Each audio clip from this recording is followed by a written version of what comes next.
Now, drawing hexagons, a little easier.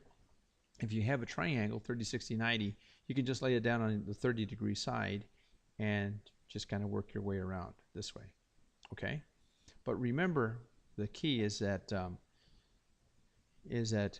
the 30, 60, 90 numbers, 30, 60, 90, are divisible into the 360 degree that are contained in an arc. Okay, so that's kind of a special relationship.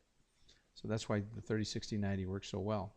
Now, if you don't have a 30, 60, 90, you can go ahead and use this construction method here, where you have the radius, and by special definition, that the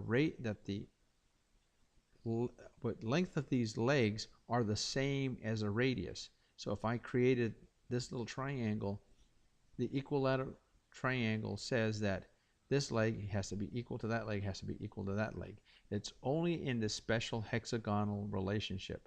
Okay, so therefore, if I have this radius length, all I need to do is establish a point, swing the same radius, keep on swinging it, then I'll have this six-sided hexagon. Now, there was a couple of you that created a octagon out of that when we were supposed to build a hexagon. So the octagon is 8 sides as opposed to a hexagon, which is 6 sides. Okay, so it's fairly easy. If you have a 45-degree triangle, draw the circle, and wherever you have a tangent, you just make strike a construction line. Keep on drawing your construction lines, just hitting the tangent of the circle, and then run yourself around, and you'll get it there. Or you can use the construction method here, where you choose half the length of the diagonal here, swing an arc, swing an arc, swing all these arcs here, and that should give you the center point. So these lengths here are the lengths of your octagon.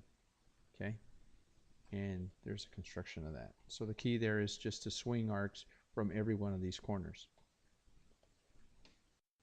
Okay, now if you want to find the center of a circle, which is kind of the reverse of what we've been doing, that's really easy. So what you need to do is, if you have two lines here, say line A and B, and then line B and C, all you need to do is bisect those. Okay, once they're bisected, and you know how to do that, you just make the extension lines, and wherever they intersect, that is the circle.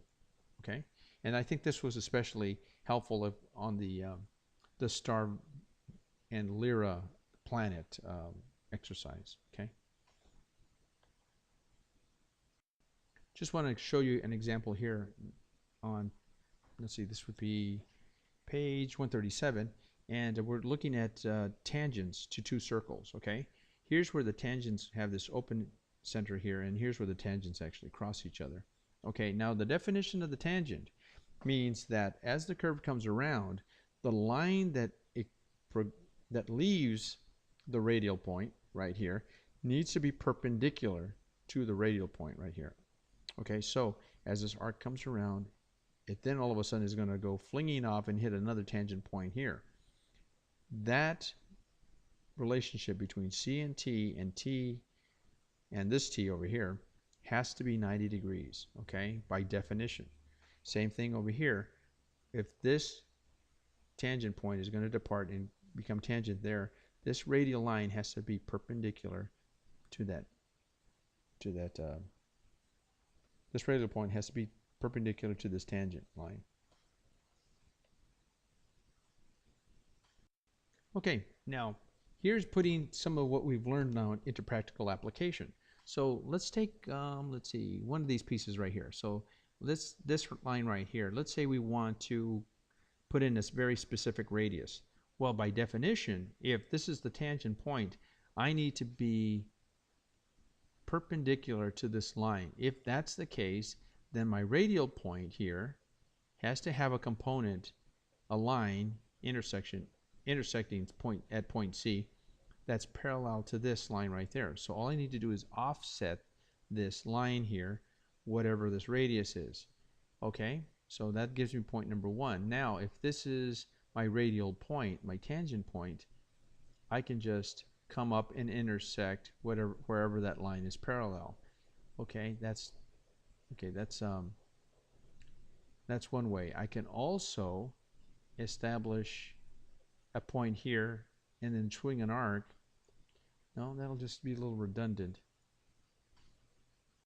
Okay, I'm sorry, I see it. I forgot that point P was established. Okay, so if we have point P, we can set up our compass here and swing an arc, and wherever that arc strikes the parallel line from A to B, which is a distance off by the radius, that's where that intersection, and that will be the radial point for that arc, okay?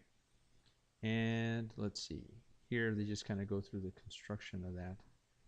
Okay, here another way actually they did this is they have a line and they offset, they created an arc, they bisected the line between P and Q, and then they found where that intersection is, and that intersection is the radial point of this arc as well.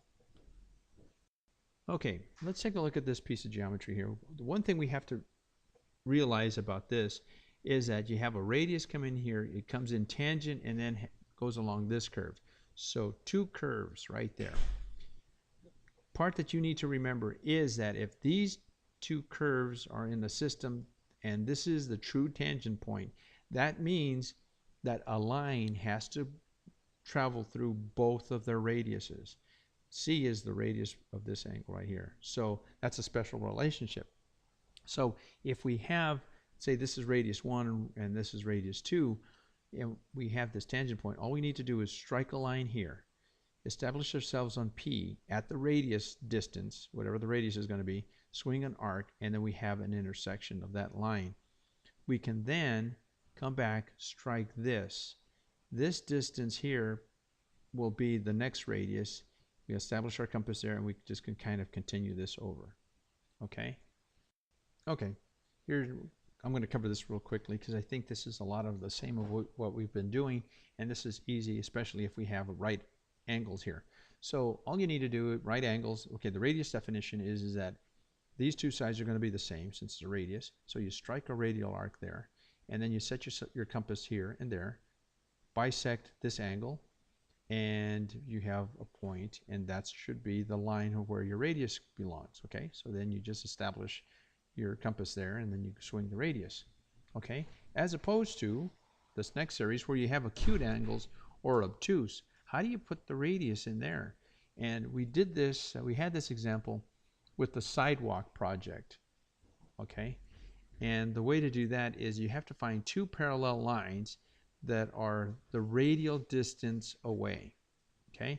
Here in this geometric construction, you create the radius and then you create a tangent or a parallel line to this that's kissing that arc right there, and that should be the tangent point right there. Same thing over here. You just kind of offset whatever the radius. Wherever that point of intersection is right there, that's where the center of your radius is going to be, and then you can just go ahead and swing that arc. Same kind of thing with the obtuse. Two parallel lines, the distance away, which is the same as the measurement of the radius. Draw the two lines wherever they intersect, draw the arc, and there you go. Okay, that's kind of fairly easy.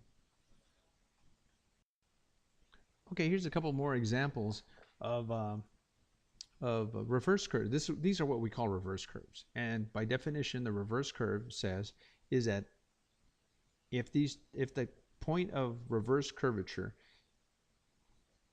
is at, say, at this point right there, that point of curvature has to be on the line between the two radiuses. So if this is the point of tangency, the line that strikes the two radiuses has to cross that point of tangency as well, okay? So here's the case of a reverse curvature, and here's the case of a compound curvature. So the radius comes around like this. Here's the radial point, here's the radius of the second curve and where it intersects, okay? So we know again that the radial point, the line has to cross through both those radius points. So if this is the radial distance off of this AB line, it crosses here, and that's where my radius is going to be for the next line. And you can see C comes around like this. Okay, I'm sorry, radial point C with the radius here comes around and just continues over. Okay, so again, this is a reverse curve, compound curve. Okay, we had this exercise when we did the hanger exercise where you had kind of a reverse curve happening here, but it was in between two other circles here that we had to create a tangent curve, okay? So if you create the new radius or an offset, a new arc, offset distance by the radius off of these two here, you swing that. Okay, sorry about that. Okay, then you can come back, that's your radial point now. You establish yourself here, and you just go ahead and swing those two arcs. Now remember that the line from A to B and from C to B are tangent. So your radial point from here has to be from C to wherever that line intersects there, okay? Which would be, in this case, T. And you can just strike the arc. Okay, here's more of the same. This is just a more complicated version of what we've been talking about. Again, curves. Here's a compound curve going into this system right here, and then going to a reverse curve system. Okay, now remember what I said is that the line between the two systems has to go through the point of tangency and has to go through the two radiuses. So the two radiuses here, and then the point of tangency. This looks more like a spiral than a curve. So it could be compound curve here and then a spiral curve, and then just getting smaller and smaller. Okay. And again, this is a little bit more of the same. Notice how you have, this is assumed to be 90 degrees between here and here. This two length comes in, arcs, okay.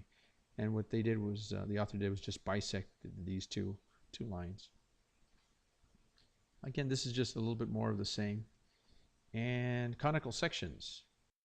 This is something we didn't get into, but I'm actually thinking about assigning one of these conical sections as your final project.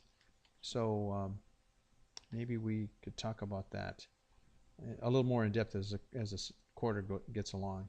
Okay, so basically what the whole issue here is, if you have a cone and you're going to cut this cone somewhere, what will the shape look like? Okay, and so the key there is to measure out angularly out this way to find out what the measurements would be. That's stupid.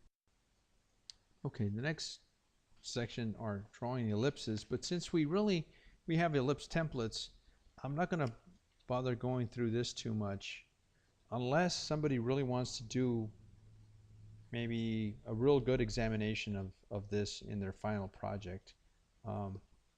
Or maybe if we have some time, I'll come back to it. But since we have the ellipse templates, I'm just going to kind of gloss over that.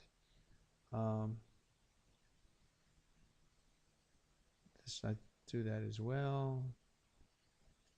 And I think, okay.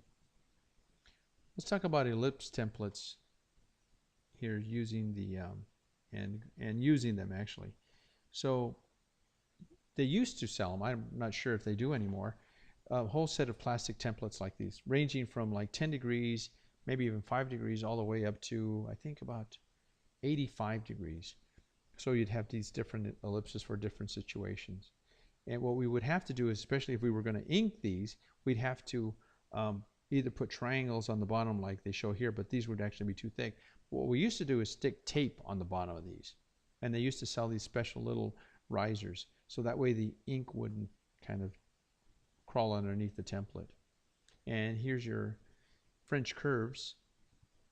And I don't remember if you received any of these in your kit. From what I understand, you did not. So maybe you could go down to Michael's and invest in one. They're only a couple bucks. They're not very expensive.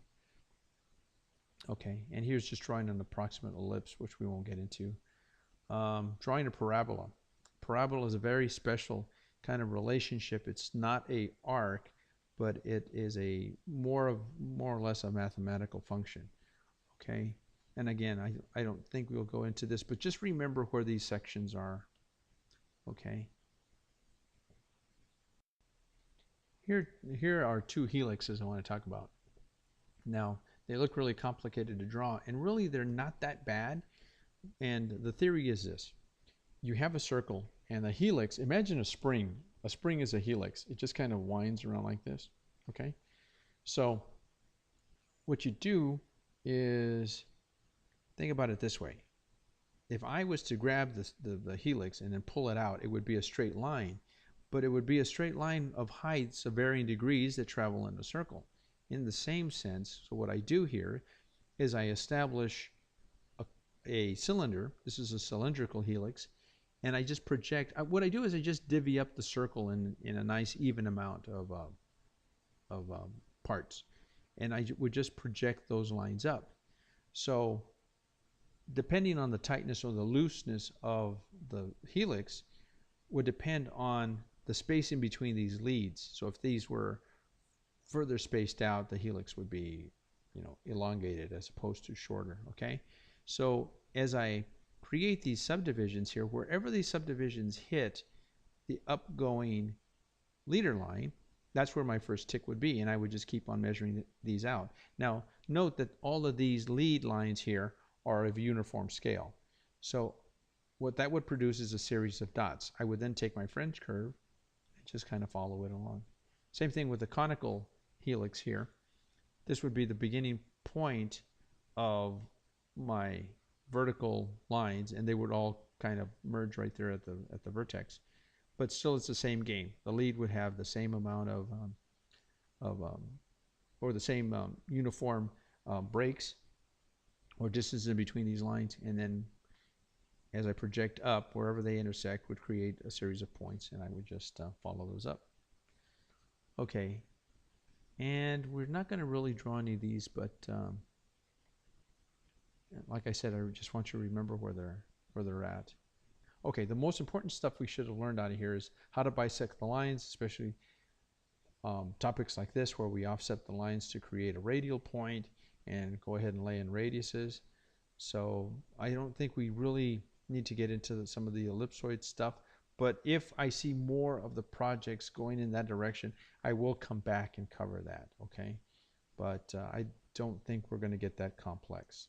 So anyway, thanks for tuning in on this, and hopefully this will help in reviewing some of the material we should have concentrated on a little bit better. Okay, talk to you later.